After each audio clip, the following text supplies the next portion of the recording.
Hi there, and welcome to Shapers, Makers, Builders, and Breakers. I'm your host today, Benjamin Shaw. Shapers is the podcast show that brings you African leadership stories in all spheres of society, where we interview exceptional individuals telling us their story. This podcast is brought to you by GIIG Capital. GIIG Capital is a leading alternative private equity fund manager that through its 15-year history have focused on investing in African businesses with purpose and impact. GIIG covers the whole of the African continent with investment teams based in Cape Town, South Africa and Nairobi, Kenya, currently managing investments in 9 African countries. The core investment thesis revolves around partnering with exceptional businesses and their teams that have the ability to impact Africa in the decades to come. GIIG does this through providing growth capital to these businesses, but more than that, leveraging a partnership ethos with the companies they invest in. For more information, please have a look at their website, www.exeocapital.com. That is www.exeocapital.com. Since the start of the Shapers podcast, the approach to interviews has remained the same. Engage in peer-to-peer conversations by asking the questions that we would most like the answers to. We hope that you will enjoy today's conversation as much as we enjoyed recording it. Without any further delay, let's dive into our next episode of Shapers, Makers, Builders, and Breakers. Caitlin Nash is an advisor to emerging startup nations and the co-founder of a global innovation group. She runs her own market engagement business called the Loudhailer and is a key driver behind the SA Startup Act. She also finds time to represent Blockchain for Good and is an impact investor to boot. It's taken almost 10 months to find time in her diary to connect, so a very big and an overdue welcome to the show. Why don't you start off, Caitlin, by just telling us a bit about your journey to get here? You studied psychology and media at UCT, but before that, who were you, what were you up to, and whereabouts were you? Ben, first of all, I applaud your patience and tenacity, and it really is wonderful to be here today. I really have a deep sense of appreciation for people and then to boot professionals who take the time to quantify knowledge and collect stories. And there's a powerful space, stories change the world. Stories change the world. I don't know if mine will, but I am grateful to be here. I'm sure you are a story collector, and, and it's much needed nowadays. Yes, that was a wonderful intro. Ben, I was born and raised in a very small Karoo town called Graaff-Reinet in the Eastern Cape. Beautiful. And I think it's quite rare in this day and age to go to the same school for preschool, primary school, junior school, and high school. Wow. How big is the town?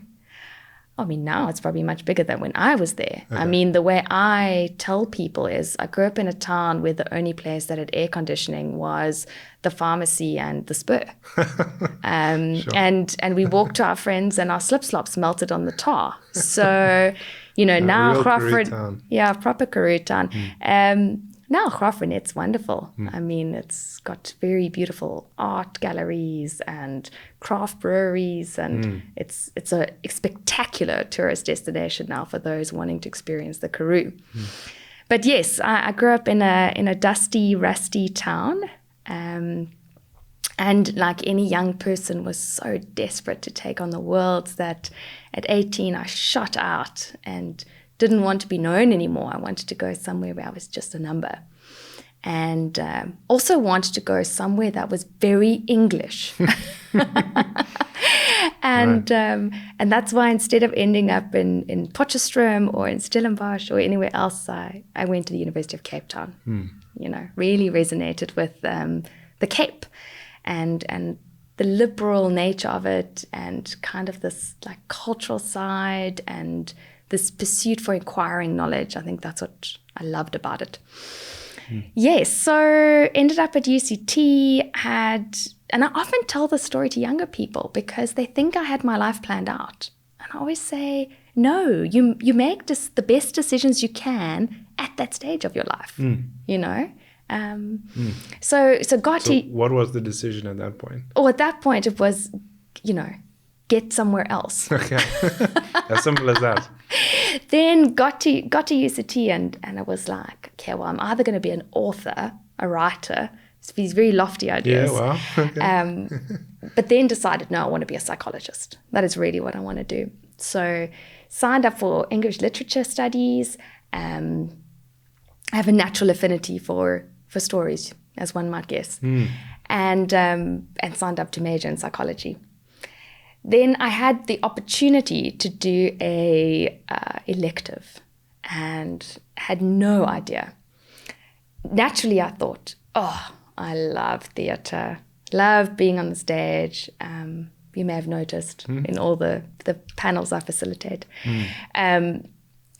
But I decided against it because I was too scared to take the bus from UCT campus in Rondebosch to Cape Town CBD to go to the Arts College in Hidding. Wow. For someone who now, travels alone on business trips and, you know me as somebody who's Quite well traveled and extensive opportunity to be involved around the globe now. Yeah, so not afraid to travel, but yet my story started with really too scared to take a bus from Rondebosch to Cape Town Central. Sure. So what was your elective? So theatre was then out. And I was standing with a bunch of girls from Durban and they were going to do media studies. And I said to them, real proper small town girl, what's media studies? Like, no idea. Well, tell us. And then they said, no, it's like really cool. You can write like magazine articles. I was like, okay, I can do that. I started at the school newspaper, liked writing things. Yeah. Cool, I'll do that for my first year as my elective. I look back on it now, I ended up doing media studies through my degree and I did a triple major. So I ended up with psychology and English literature and media studies. Spent most of my 20s really trying, and even now in my 30s, trying not to work in media. I actively try not to, and I'm actively pulled back to it. So I had to say the universe had a plan much bigger than me. And that was your opportunity to study at UCT from 18. When you were there and you were meeting these people from Durban, from everywhere else, yes. Did you have an inkling of what you were going to do after that, or were you going to be a writer all the way through? Oh, no, I was going to be a psychologist. Okay. That was then the plan. Okay. Of course, then I realized I had to study for much longer to be a psychologist. And I think I realized I was far too extroverted for the type of opportunities at hand in psychology. And then I thought I would be a publisher. Okay. So work at a book publishing company. And I tried, but it turns out it's really hard to crack that. It is. I can attest to it. And I had to settle with my first job, which was being a technical writer at an e-learning company in Cape Town. But this was before e-learning was sexy. So this was not Get Smarter? No, this was not 2U. This was not Get Smarter. This was, you got a textbook and there was a CD in the back of your textbook and you would take it out and you'd be so happy because if you didn't read your textbook, you could quickly cram like the e-learning course on the CD. I actually was mentoring a graduate or a student from New York who's here visiting us. Wow. And I was trying to explain to her it was like the summarized version on a CD. And she just had absolutely no concept of what I was talking about. And then I realized that age catches up. Yeah, that was a while ago. Look, when I was at university, they were still producing the CDs. I don't know if I ever got any of yours. Probably not. Yes, but, I wrote on project management, PMBOK. Project management. Yes. No, that wasn't mine. I'm afraid. But that's very interesting. So a bit of a thread through, I guess, writing, communication, and you've mentioned storytelling. The story of Cape Town versus Graaff-Reinet, did you miss it? Were you quite attached to the city once you had learned that you could get to the CBD? Well, I have this theory, and I think it's like a coming-of-age story that many people have. Now I spend my everyday working in innovation, and not the innovation in terms of a science laboratory per se, but people trying to solve last-mile problems, solve problems for last mile communities, or really just to try and get societies to function. And every day, I am so grateful that I grew up in a small town. Give you that perspective. That perspective. So I have two theories, which is in a small town, you meet everybody you will meet in the whole world. So all those personas that you have to get to know in life, and typically you get to know them through your work environments and through the organizations you're part of, etc., etc. In a small town, you're almost fast-tracked because so concentrated. It's so concentrated, and you can't run in a purely homogeneous stream. So you have to interact with everybody all the time. So you know that guy at the shop, and you know that kind of girl, and you know that kind of uncle, and you know that kind of owner. And actually, I had this perception of being disadvantaged coming from a small rural town. And actually, it's been a tremendous advantage to me in life. One, because of being able to recognize these personas. But two, having been on the ground of like hospitals and societies, there was no like living in your perfect bubble. That's fascinating. I want to pick up on a few of those ideas you've just shared. First of all, to say the way you've described the town experience is not too dissimilar from how many expats describe the opportunity to grow up in South Africa and then go on to perform all sorts of extraordinary achievements across the world. And they say things similar, whether that's from the medical profession all the way through to innovation. I'm not sure if we can legitimately claim Elon's successes as well, but South Africa is in some ways a concentrated version of a country, just like a town is a concentrated version of the people you meet. And then to build on your comment on innovation, which you mentioned is sort of innovation to last mile or sort of fulfilling that last step of the solution.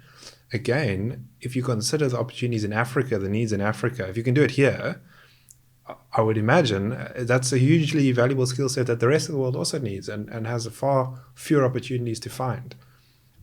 Absolutely. And I think when I share my thoughts, my reflections about growing up in a small town, moving to the city, moving on to the global stage, I am not someone who believes in regrets. But what I wish someone had told me sooner was to move forward with confidence and to not see it as an impediment. And I see that echoed across Africa. And I think a lot of the work I do now is really wanting to help leaders and people at all levels have confidence, because we waste so much valuable time thinking we're still on the back foot. Is that a cultural phenomenon? Do you think that that's an Africa or South Africa centric view, or what drives that? I would love to know, to be honest. I wouldn't say it's unique only to South Africa. Okay. I certainly experience it across the whole continent. Relative to someone from America, perhaps. Okay. Right. And they often are seen as the sort of, I won't say the bastions of arrogance, that would be too harsh, but the paragons of confidence. Yes. Well, it's confidence, right? So anyone at any age feels comfortable just talking about what they're thinking, whereas we always feel we have to put our best foot forward. You mentioned the global stage. I want to talk a bit about that, because your journey didn't stop in Cape Town. You've mentioned now that you're on various panels across the world. What is that? What is the role that you perform there? I did mention the Loudhailer, which I know was built originally as a PR company and is now developed. You mentioned innovation a few times, but you're also part of a fund. You're working with startups in Africa. You're facilitating discussions at massive conferences. I mean, give us a bit of a sense for what you're doing now. Initially, what a decade ago started at just grabbing at every opportunity, an insatiable curiosity, wanting to learn, wanting to be part of really important things that mattered, movements, building of ecosystems, and a sense of adventure and survival. I also put that out there, you got to start somewhere. It doesn't all start at the top. Yeah, with money raining down. So almost that typical parallel entrepreneur where you're building your business and building your clients' businesses and building the ecosystem and luckily had the vitality to pursue all of that. And that was, so let's walk through it sequentially. So that was the origin of Loudhailer, which Yes. which as I understand it was set up as a PR company as a media conduit for, was it brands or people? It was for startups. For startups, Yeah. okay. So So it started actually as a private enterprise to help small companies. yeah. So our tagline back then was telling the African innovation story. And it was quite clear what we wanted to do, which was there was incredible innovation happening in Africa, and the world didn't know about it. And nobody knew how to tell the innovation story. So we spent our time, I mean, that is when startups were, young people were figuring out how to be startups, and corporates didn't even have innovation departments. You know, innovation was still like a CSR or R&D line item. Yeah. Yeah. Sure. So that was the problem statement we set out to solve, was to elevate the African innovation brand as a whole, so we could attract investment into the continent, so that we could get corporates to have confidence in our innovation. Well, that's amazing. And just to add a data point to the impact you've had, I'm aware of at least 2 universities now, which I would say our tertiary education is almost the last mover in an innovative space, because they want to report on data that's already taken place. And there's now departments dedicated, for example, to the 4th Industrial Revolution, almost entirely based on or built on case studies of innovative companies in Africa. Yes. So that's the result of the ripples you've created. Yeah, stories, the case studies. Amazing. Okay, so that was Loudhailer. But was that your first opportunity after studying and after your CDs at the back of textbooks? No. I scraped my knees a lot more before then. So after my very brief stint as a technical writer, I ended up working on a communications course, and I was quite intrigued. I thought, this is great, like helping communities and people explain what they do. And I had the opportunity to apply for a job, which I got, to become a communications officer at the Department of Environmental Affairs. Now, I just want to pause there and say that is a government position. Yes. What was that like? Interesting. So I stayed in government for nearly 10 years. There was so much work to be done. And I always say a public servant is called a public servant because you never get through your to-do list. You know, as a business owner or an entrepreneur or as somebody building your own career path in private sector, there's always a lot to do. But there's still, you decide, you know, you're doing it for the benefit of yourself or the business. But the stakeholders are far more limited. Yeah, in government, there's no end to the need. So that's a great line. Yeah. So that I think you learn to serve. And that was my biggest takeout from my time in government, is how fulfilling that can be. And I know I have perhaps a rose-tinted glasses experience of my time in government. There were lots of difficult and hard times there. But I learned how societies work. For 5 years, I worked in local government. And I think if you don't have the context of how the pieces fit together, how then do you bring the people together to make the change? Wow. And that for me was the real springboard into which now I can place these innovation projects. Sure. That's really interesting. And it's helpful to have that context set because too often, particularly young founders, I'll classify myself as one of them, go into an industry that you're not intimately familiar with. You might have a great idea, you might not, but you have some innovation that you want to bring to market. You don't actually know if the person you're selling to thinks it's valuable. If they do think it's valuable, you don't know if they can pay. If they pay, you don't know what the impact's going to be on their community, family, business. And to be able to shortcut that by an understanding of the ecosystem, which is another word you used earlier, building the ecosystem, must have been so beneficial. It must have opened your eyes, not just from Graaff-Reinet to Cape Town, but then to local government. And was it part of national government for a time as well? Well, I only worked for the Western Cape government at a provincial level, but worked extensively with national. So my last project before I left, which is a curious story, and actually how I met my business partner in Loudhailer. Wow. It was a digital transformation project for local government, and part of it was taking the municipalities onto Facebook for the first time. Wow. So onto big, bad social media. And it was very far from easy, and it took 2 years to do. Sure. Now, that must have been, was that pre-2010? Pre the World Cup? trying to...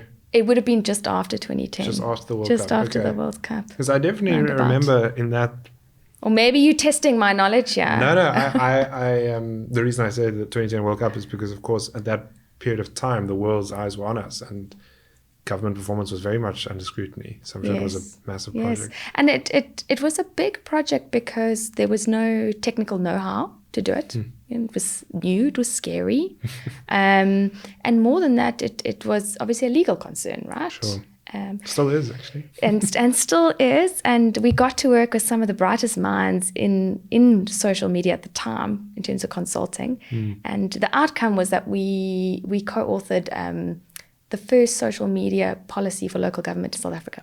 Sure. And what we achieved here then formed the basis for the national rollout to get our municipalities onto social media.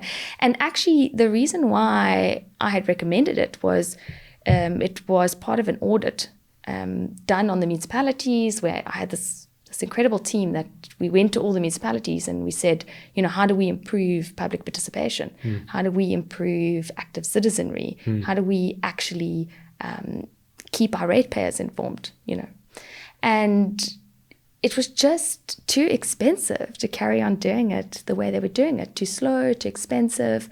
And one of the audit recommendations, we concluded that it's more cost efficient. They've got to go digital, right? So it was that cusp saying, well, instead of doing nothing, let's get you onto a digital pathway. I mean, in different words now, companies are saying the same thing. How do we improve our conversion costs, our acquisition rates?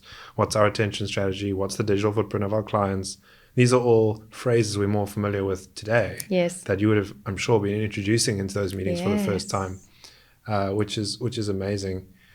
I mentioned that there are some security risks, but social media as a paradigm has become so ubiquitous, or it's so acknowledged as being there now. What do you think's next? Is it AI? Is it I'm fast forwarding to the future here? What is the next big transition that you think government and public and private sector will go through? Yeah.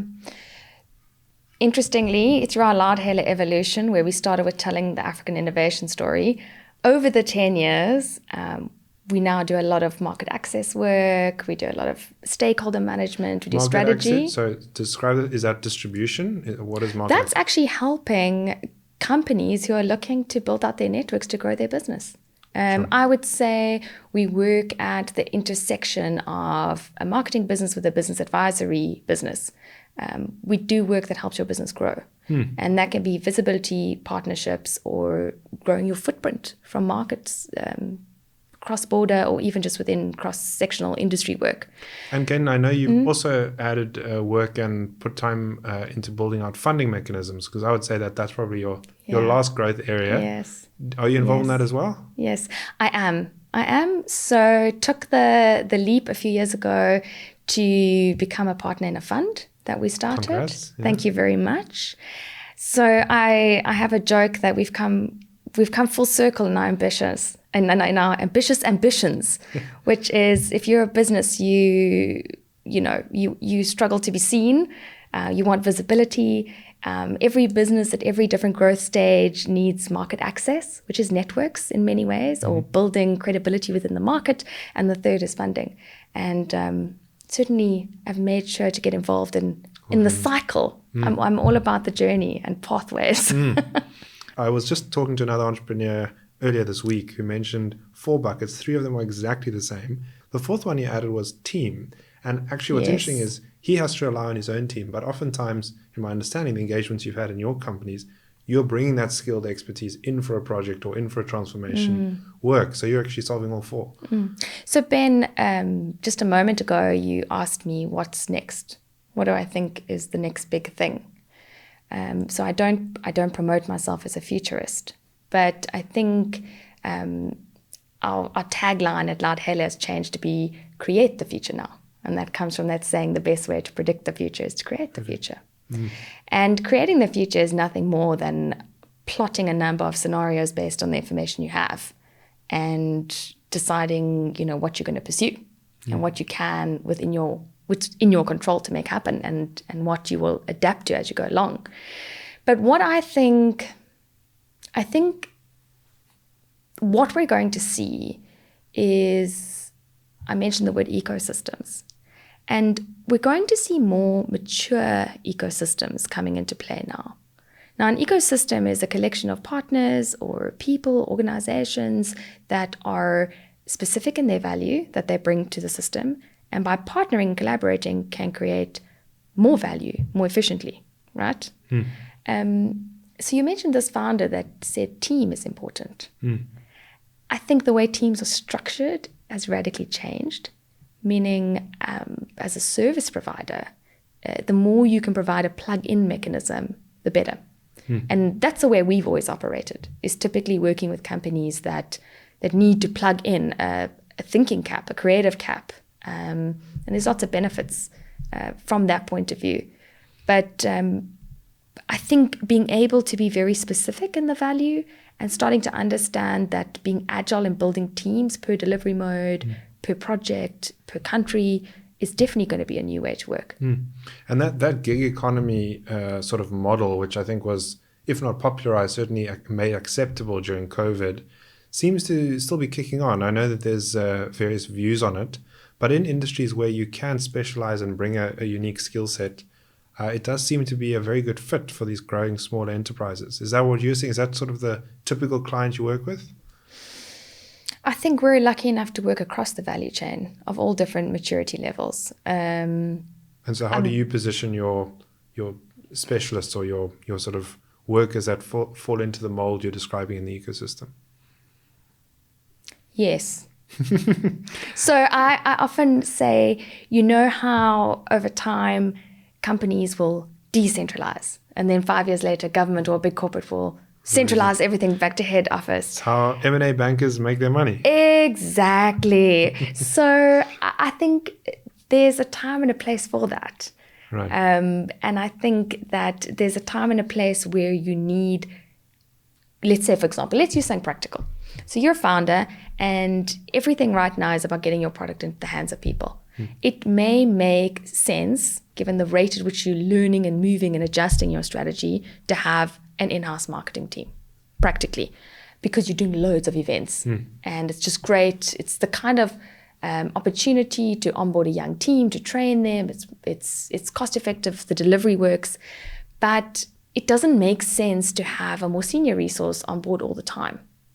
But there will become different maturing points or growth spurts where you're going to need someone or a team more experienced to come in and say, we know this story. We've seen this before. Sounds unfamiliar to you, but we've seen this before. And now here's the next step that you need to do in terms of your market positioning, in terms of your narrative that you're telling the audience, in terms of how you're connecting with customers, in terms of reintegrating the function with sales or with the product development team or with the CEO's office. So I think we have niched ourselves to be strategic thinkers with practical experience. Oh, that's a great positioning. I'm just very curious. The ability for companies to come into Africa and tap into talent is usually because they see it as an outsourced, cheap form of labor. We do have fantastic skills, typically good English or command of the English language. Is that a model that you think will continue? Are we getting more companies coming and sort of offshoring their work because they're acknowledging our abilities, or is it still just a cost-effective mechanism for them? And maybe if you could tie your view on that to what you said about a bit earlier, that your that your view of the ecosystem is we don't always promote ourselves as well as we should. That's really a good question. So I'm seeing two things from where I'm sitting. So yes, I'm exposed from a Loudhailer point of view to how companies and markets are strategically positioning themselves and building credibility as industry players. At the same time, I'm a co-founder of the Global Startup Awards Africa, where we scout emerging innovation from across 54 African countries. But with that, through our GIIG Africa Fund, we work with many global partners around the world. So I'm seeing two parts of it, where the future, where 1 in 4 people in the world will be from Africa, is very real, right? So youngest population. By 2050, I think that's Yes. So when I travel and I'm asked to speak about Africa or to inspire people to consider Africa, is to say that your future will involve Africa, because all the young people in the whole world are pretty much going to come from here.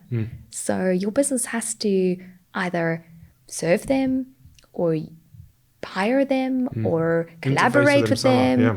Exactly. So if you are a future forward company, you will start learning how to work with young Africans or laying roots now. That's an absolute no-brainer. Sure, fascinating. The other perspective is... So sorry, yes. I just want to summarize that. So you're saying the one perspective is these companies are still seeing the cost implication, but they're seeing it more as a strategic positioning. They're getting ahead of what will necessarily take place and actually beginning to lay down roots and connect. Yes, but the irony being, a lot of what I say is it's both sides that need to acclimatize to working with each other. So I see it as a huge cultural need in terms of how to interact with each other. And I guess that's how we tie to your earlier comment that, you know, Africans aren't so used to working with American managers, for lack of a better descriptor of people with different cultural positionings in the workplace or different levels of confidence, perhaps. That makes a lot of sense. We can carry on talking about that train of thought and what Loudhailer does for a long time, but you have just mentioned your involvement more broadly. Yes. Why don't you paint the picture outside of Loudhailer and what you've been doing, I think, more recently in the last few years? Yes. No, thank you, Ben. So whilst we've had this incredible journey with Loudhailer, that is now, will be in its 10th year. Congrats, it's Thank amazing. you. So Loudhailer is still in the market really to help position businesses and support them in growing their networks. But what became so exciting was really not just to give a voice to clients, but to be more ambitious. Say, well, how do we unite all these voices and actually have some volume on the global stage? And that was the vision behind the Global Startup Awards Africa. Tell us a bit about that. The awards are not well known to many people in the country, I guess. Is it a South African initiative? How big does it extend? And how does that tie up to the fund you mentioned earlier? Yes, happy to share that. So when we had this crazy idea to bring the Global Startup Awards Africa to the continent, the vision was not to introduce another startup competition, because goodness knows we really don't need another one. But there's a time and a place, and our goal really was to create a Pan-African network, quite simply. So, for us who want to accelerate market access across borders and to really start building some sort of network blueprint around the free trade area that is in process of being operationalized in the continent, we're thinking ahead. And for us, a competition has the lowest barrier to entry. There's very few people who don't understand how a competition works. So it was much easier to across cultures and borders and countries roll it out from a adopting point of view. Interesting. And any sectors in particular? What has the focus been? So for us, that was the primary goal. The Global Startup Awards originates from Denmark. The two founders, one was from Hungary and one was from Denmark, and they said, it's so strange. We have such great tech talent in Denmark and such great tech talent in Hungary, but never the two shall meet. And they said, well, how do we create friendships across borders? Because there's a psychological wall. Even though the wall is gone, even though the war is over, they found this barrier where there wasn't any cross-border collaboration between tech communities. Wow. So that's why they started GSA, the Global Startup Awards. When we had the opportunity to be able to scale that across Africa, it was pretty much the same mentality, right? How do we get cross-border cooperation happening? Many people are doing it. Many people should be doing it, and many more people should be doing it. But our contribution to the continent is the Global Startup Awards Africa. Sure. So there are some global categories that are static, that run every year. We have some Africa-specific categories as well. They really range between health, education, the green economy. This year was the first year we opened up the youth category. Wow. And ended up being our biggest entrance. Wow. In terms of nominations. And how big, give a sense of how many people compete or how many entrants you have maybe from year one when you introduced it to this year? Absolutely. So we've seen it going up every year on year. So we just recently closed our third year in running the competition. Right. The first year we had around about 7,000 applications. Wow. The second year we had about 10,000. Sure. I think this year, I stand to be corrected, but closed somewhere between 11 and 13,000 nominations. That's incredible. So the popularity of the competition is growing as people are experiencing the benefits of the community, the exposure, the general credibility the competition gives them. What we did on top of that was to add our own value, which was, well, we can't really have people winning a competition and there's no help. Yeah. So you can't boil the ocean, but what we do is that the winners across Africa are eligible to meet with our fund, the GIIG Africa Fund, and we really look for industry leaders that show tenacity and foresight, some level of traction. It's all early stage investment. Our goal is to be a catalytic funder. So we tend to find people who have a great product but just need to build a factory before they can scale. And you can't build a factory with a $50,000 grant. And you can't go to the next level of impact on chump change. So our commitment was to be able to do ticket sizes of between $200,000 to $500,000 so that people could really do something with that in terms of their growth. With that, we also, I wouldn't be as bold as to say de-risk our investments, but we spend a lot of time with our portfolio companies to fast track their access to new markets and to connect them with alternative funding mechanisms. So, you should not be using venture capital to build a factory. Right. You should have, different types of funding to build a factory. And it's interesting. I mean, you mentioned access. Access goes both ways. So on the one hand, the startups are looking for access to capital, to markets, to credibility, you mentioned, and to funding. On the other hand, you've got a lot of what I would say back pocket capital waiting in the wings, unable to find the talent, supposedly, or legitimately. And I'm sure that they must be very, very happy to have programs like yours going to identify, running through the competition, effectively doing some of the due diligence work on their behalf, and then being in a position to support with the right form of capital, as you mentioned. It's actually interesting. I think this is the first year we're embarking on really collaborating with other funds, purely because we had to prove out our own thesis and to prove that we were finding great, incredible startups. And you've got to have a track record, right? So I think now we're in a really solid position from a track record point of view and very open to collaborating with fund of funds, but also with other funds, whether it's for exits or for top-up funding or follow-on funding or co-investment. I'd say we're entering the next stage of Pan-Africanism in terms of fund collaboration. It's amazing. It's really wonderful. And power to you. Long may it continue. I'd like to change tack a little bit. You've been involved in several policies. You mentioned the free trade agreement, for example. So for those who don't know, maybe you want to give a 10-second overview. But I also want to double click on the SA Startup Act, which I know you've been involved in, and I think part of the team from almost the beginning. Why are these pieces of legislation valuable? And how does that fit into the thesis of building out this ecosystem that you speak of? In a very oversimplified way, I think McKinsey had their report on Africa that they brought out about a year ago, and the conversation really is about how do we grow our economies in Africa, right? Want to be happier, healthier people? We've got to have bigger economies or more profitable economies, and to build these economies, very simply put, they have to be more productive.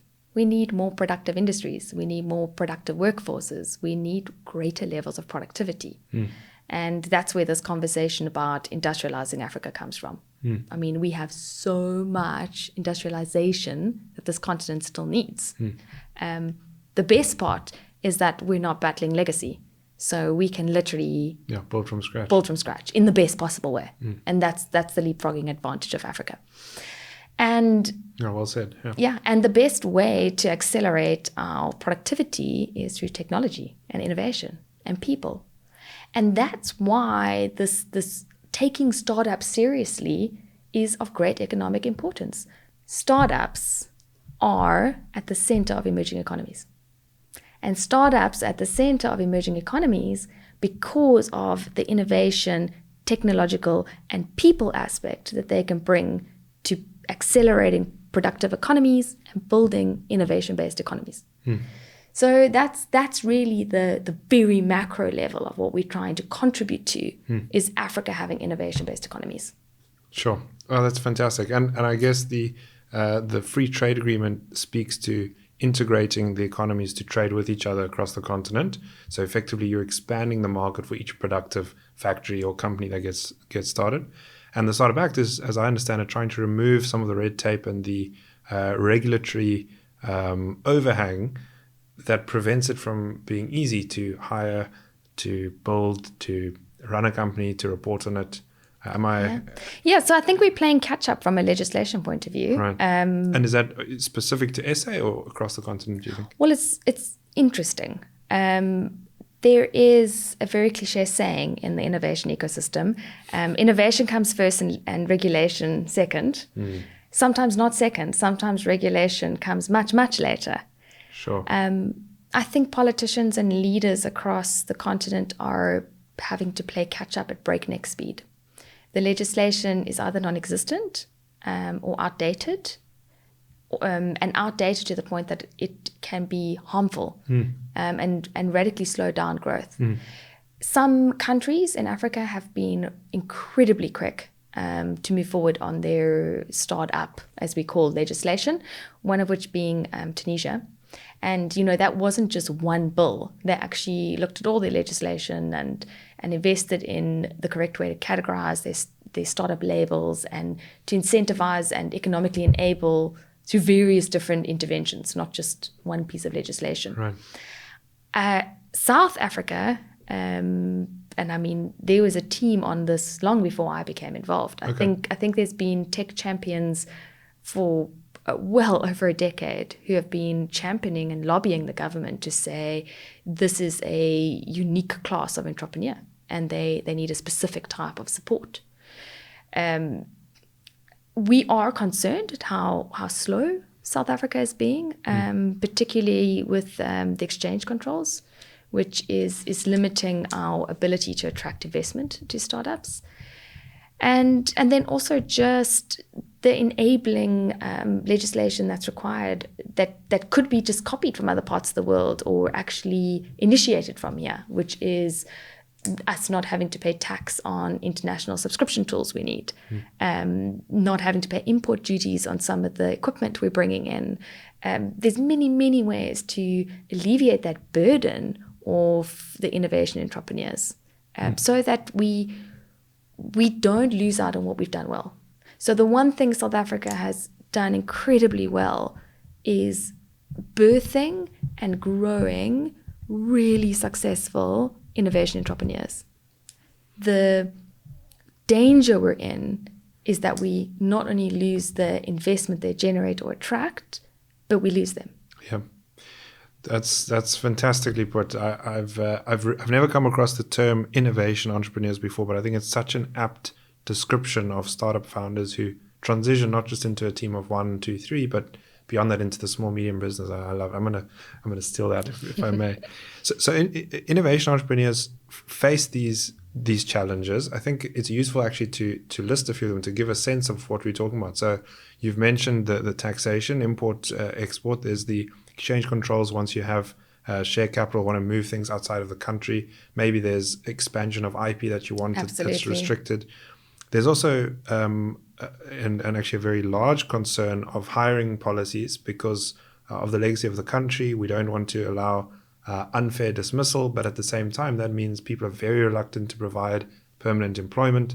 I know that the stat that was touted over these elections is that there are more than double the number of people in South Africa on social grants as households that are generating tax for government.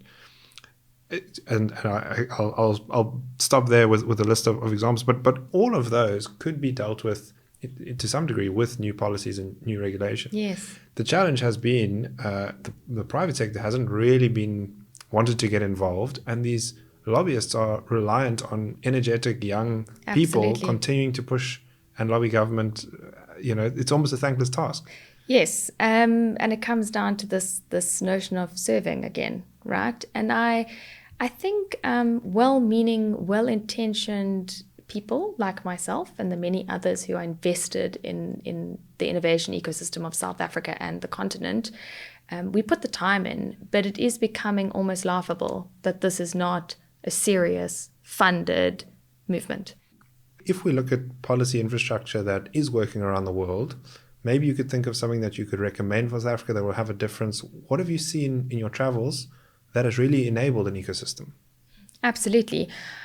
Ben, at the heart of it is governments investing in building innovation entrepreneurs and innovation ecosystems.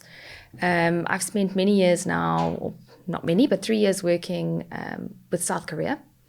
And, they are admirable as a nation in terms of how they pulled themselves out of absolute economic despair by building an innovation-based economy. And there's a lot to learn from countries like that.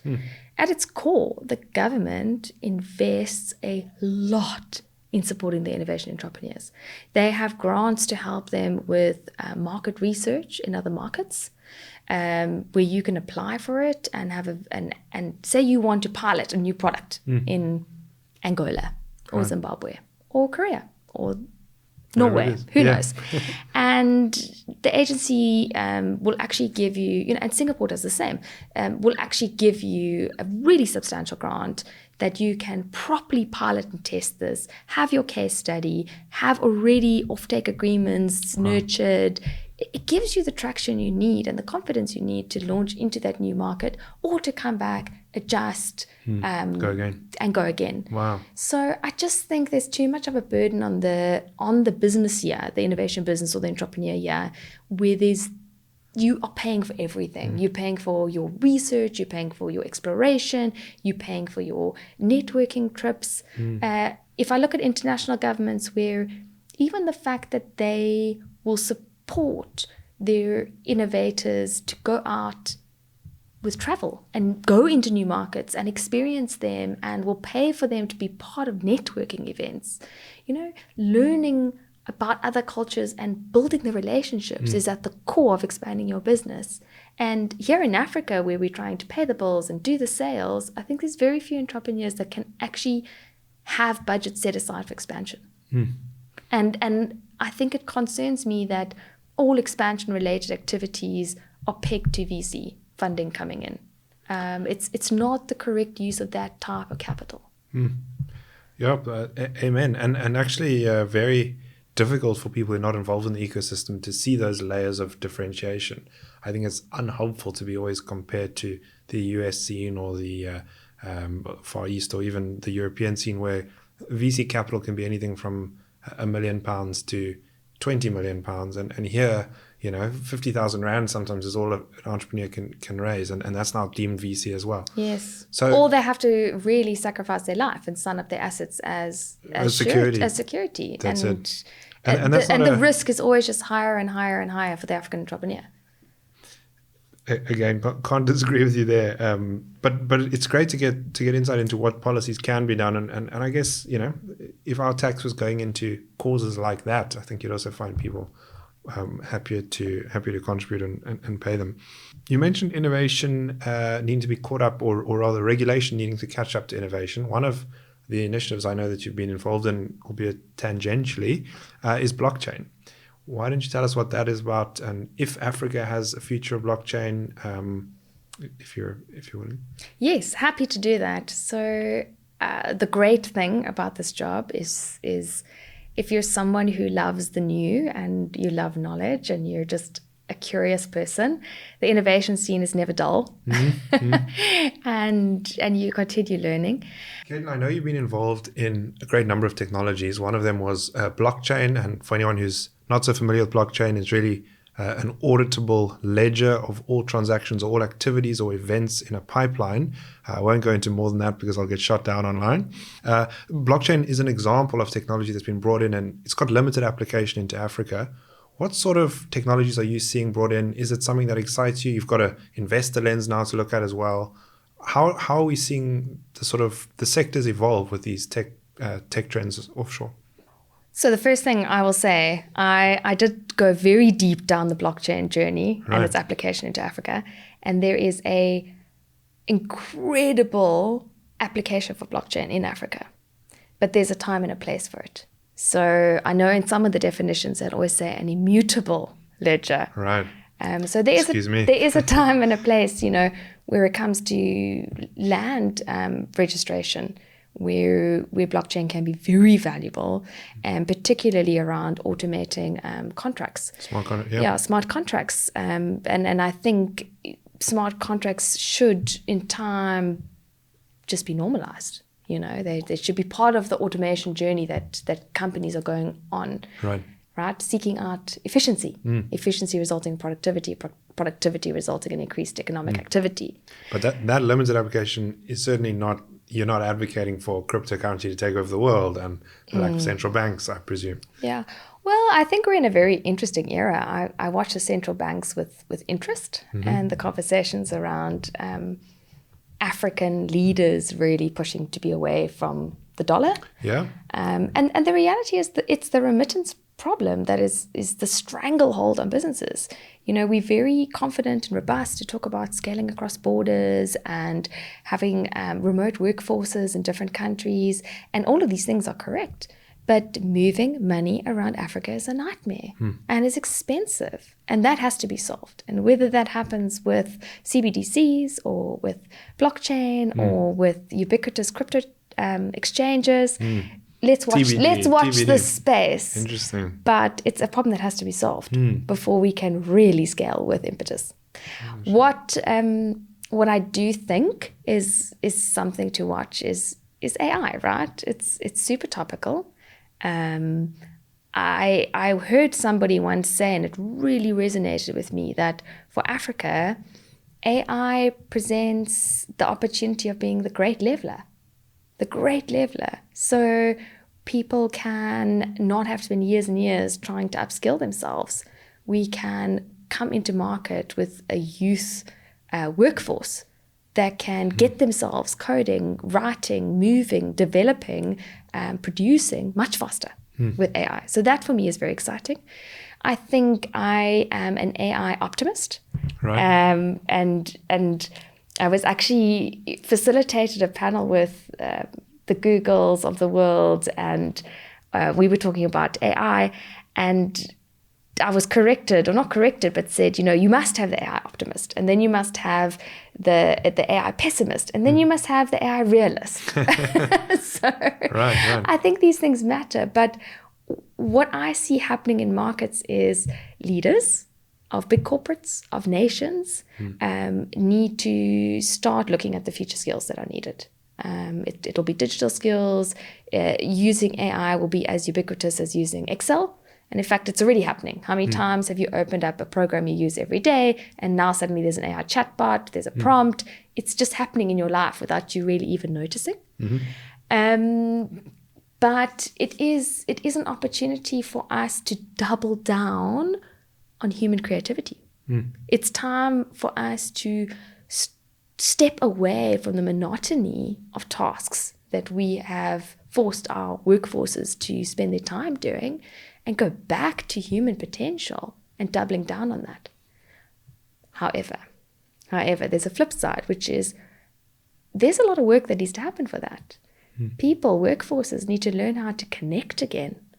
And people will say to me, well, what should we invest in, And mine is very simple, to say connection.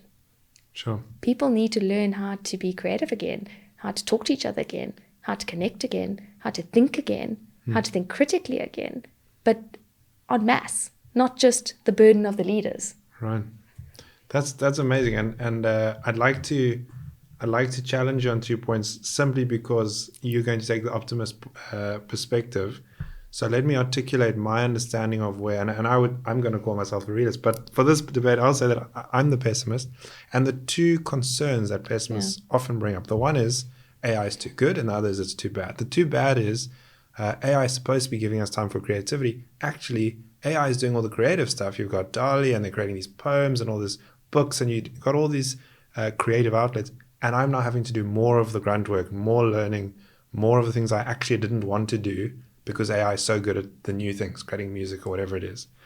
That's one example of pessimism that I've heard. And on the other extreme, it's the singularity moment. We're within a few years of artificial intelligence becoming equally adept at managing the world as we are, and then making decisions for itself, which is sort of the tipping point that most people would acknowledge is almost, it is uncharted territory.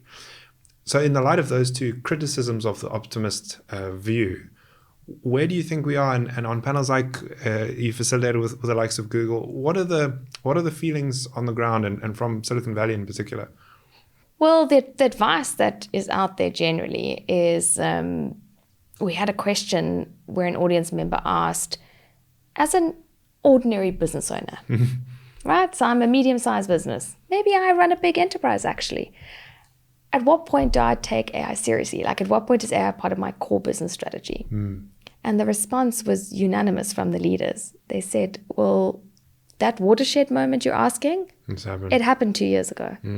And that's real. So just from a AI realist point of view, now the genie's out the bottle. The genie's out the bottle, right? And there's still entire nations and people and humans and ordinary people just trying to catch up, right?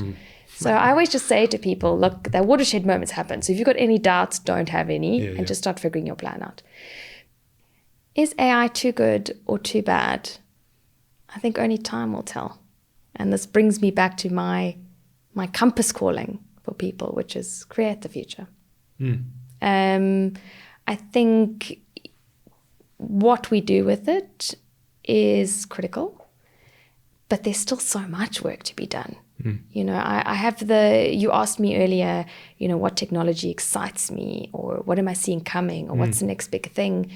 And I've actually come full circle to just really focus on the fundamentals here in Africa. You know, a lot of the work I do is working with international tech startups who are wanting to do technology transfers into Africa.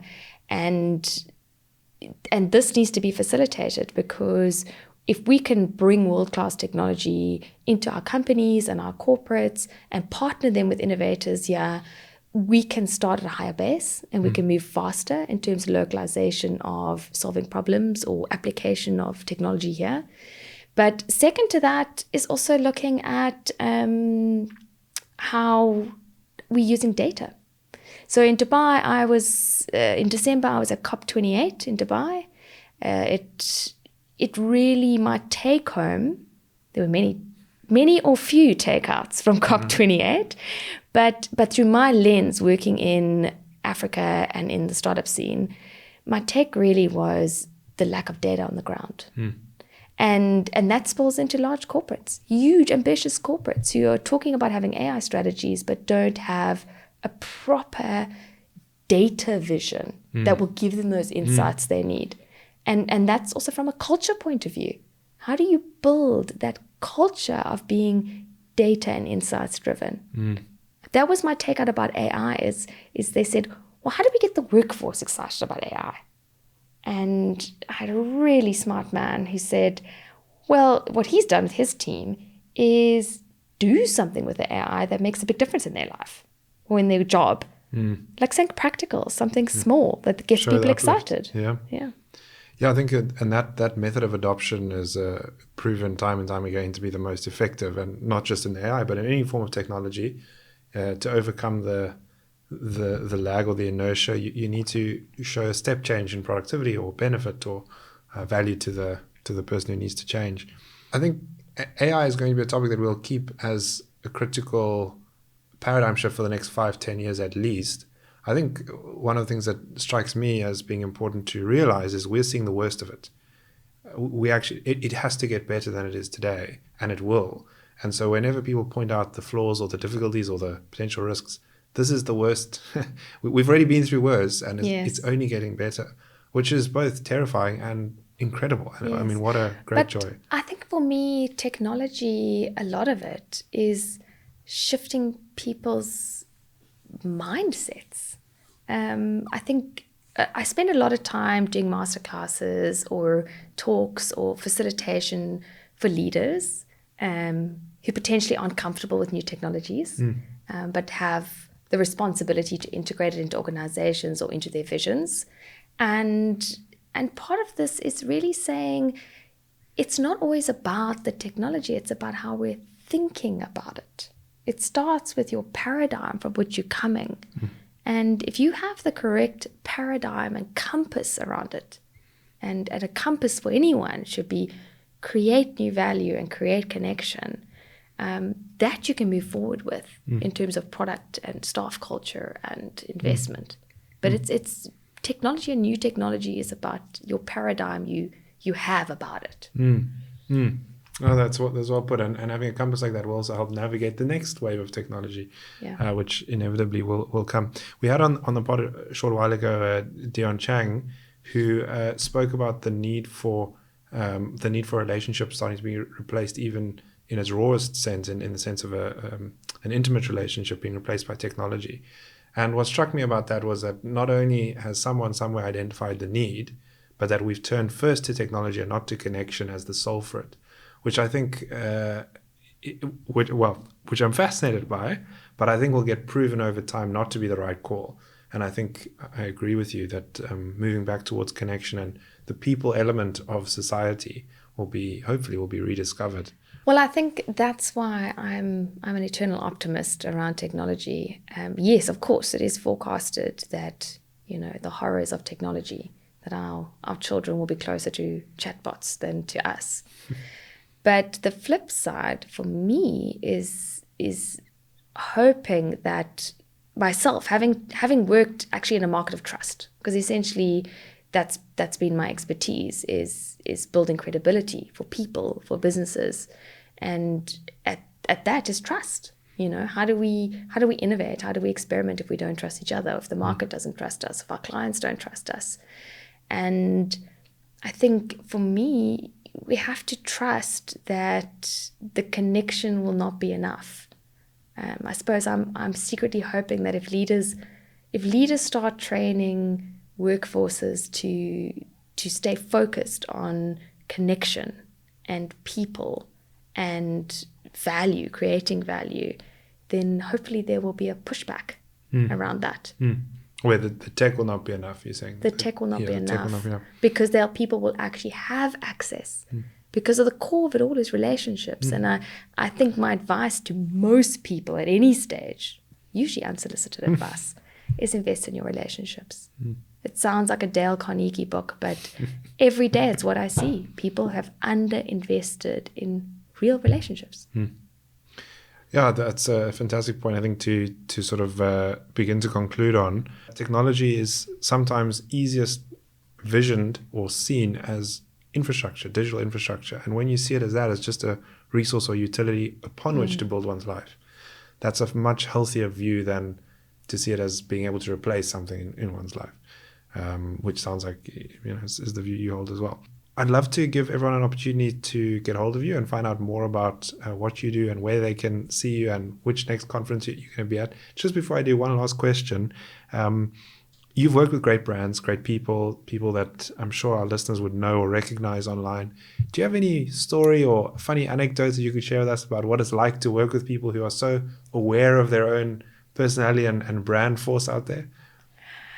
I think every day I now marvel at the fact that behind anything you may see or read are just ordinary people who are at times very wise and very experienced. And I have the privilege to work with extraordinary leaders and very senior people who have done the work on themselves to be vulnerable when they need to be vulnerable and confident when they need to be confident.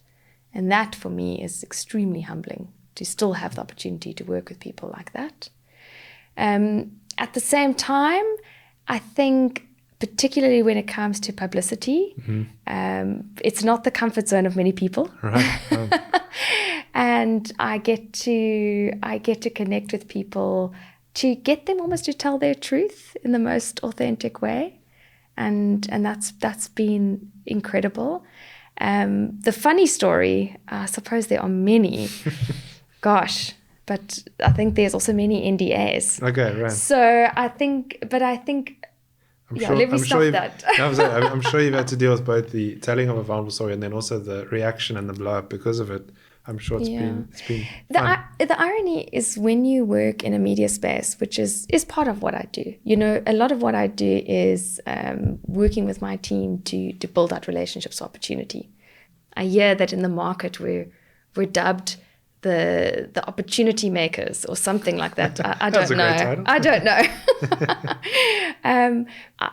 When a crisis hits, whether it's a cash crisis, whether it's a scandal, whether it's a market share plummeting, whether it's a merger and acquisition, where two parties are both clamoring for the headlines, I think that's when you see the true caliber of people. And a lot of it's about just grit, staying calm, consulting, and learning how to find the balance between telling the truth and making a recommendation that's still aligned with your legal advisors. So, you know, when you hit a crisis or something terrible, it all just comes down to legalities 90% of the time. Sure. But we were talking about this earlier, Ben. You got to put in the hours to get the flowers. And there's a point where no lipstick on any pig can make it look pretty. Right. And I advise every leader, every ambitious entrepreneur, anyone who is anyone, work on yourself. Make sure that you're the real deal, because the real deal always lands on its feet. There isn't any amount of spin that can make somebody seem real if they're not. Sure. Wise words. And thanks for lifting the curtain for us a little bit to get to know the space. Where can people find you again? I'm sure there'll be opportunities for them to see you at the next event. Where are you this year, and how can they get hold of you? From a Loudhailer point of view, for those that are looking at how to strategically position themselves in the market, build networks, understand strategic ecosystem planning, that is certainly something we support African companies with and international companies. From a Global Startup Awards point of view, we're just going through our ratings now of this year's candidates. In September, we will be with the global Startup Awards team, taking our African winners to Istanbul, because the Global Startup Awards will be taking place in Turkey. Sure. That'll be happening in September. In October, we'll be having our African Global Startup Awards Summit, where we announce our 2024 African winners, and that will be taking place in Addis Ababa in Ethiopia. Wow. So for anyone wanting to get involved in the Global Startup Awards as a partner or a collaborator or anything on that level, that's another thing we do. The GIIG Africa Fund obviously seeks to invest in future industry leaders for investors. And then very finally, in the upcoming months, we'll be launching the Career Africa Startup Network. The Career Africa Startup Network. Okay. Yes. So that's perhaps a whole different conversation. Sure. Well, but looking look out for it. at fast tracking our learnings and relationships and research between South Korea and Africa in the innovation space. Amazing. Well, that'll be really exciting to see. And where will we find out more? Is it on a website? Where will it be announced? Yes, you're welcome to look at either the Global Startup Awards website, our GIIG.Africa website, the Loudhailer.org website. For those who want to be in touch with me directly, LinkedIn is really the best way. Caitlin Nash, Nash. Caitlin Nash, thank you so much. It's been a real pleasure to chat and connect, and it's been a delight to have you on the show. Thanks so much, Ben, and I'm really looking forward to you calling light into this space more and more.